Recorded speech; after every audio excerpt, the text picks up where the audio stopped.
This is the complete funeral ceremony held by North Korea in year 2022 for senior statesman Hae Ko-hae, a man who had served through 3 generations of leadership. The gestures of the country's leader at the time deeply moved the nation. On May 22, 2022, during a period of national mourning, Kim Jong-un led top officials and dignitaries to the April 25th House of Culture in Pyongyang, where a state funeral of the highest honor was held for Marshal of the Korean People's Army, Hae Ko-hae. Since the early days of nation building, Marshal Hae had devoted himself to North Korea's cause, earning the title Korea's Juge Ryong among the people for his wisdom and contributions. The ceremony, draped in a dignified red tone, was solemn and respectful. The farewell music played was a silent march, a tune reserved solely for national funerals of supreme leaders. During the mourning period, businesses across the country were closed as citizens paused to pay their respects to this revered national hero. Such a grand tribute had only been seen once before, during the funeral of Kim Jong-il. This speaks volumes about Hae Ko-hae's status in the hearts of the North Korean people. At the funeral, Kim Jong-un appeared deeply solemn, leading all senior members of the Workers' Party in a moment of silent tribute, bowing for 1 full minute before Hae Ko-hae's casket. Throughout his life, Hae had received 34 medals and gold watches gifted by 3 generations of leaders. Soldiers slowly brought the coffin forward. Kim Jong-un lifted a red silk ribbon over his shoulder and, together with 5 senior officials, including Kim To-kyun and Ri Pyong-kao, personally carried the coffin to the funeral car.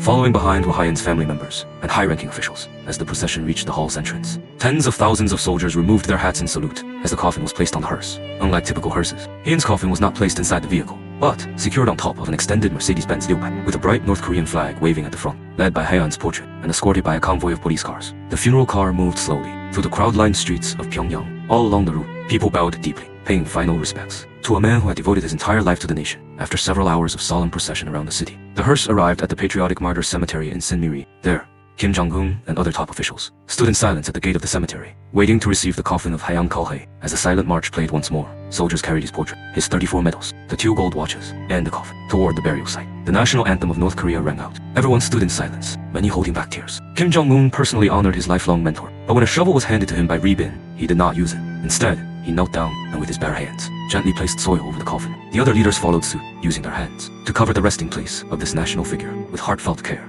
This great marshal, who had stood firm through decades of change, never once wavering in loyalty, now lies in eternal rest.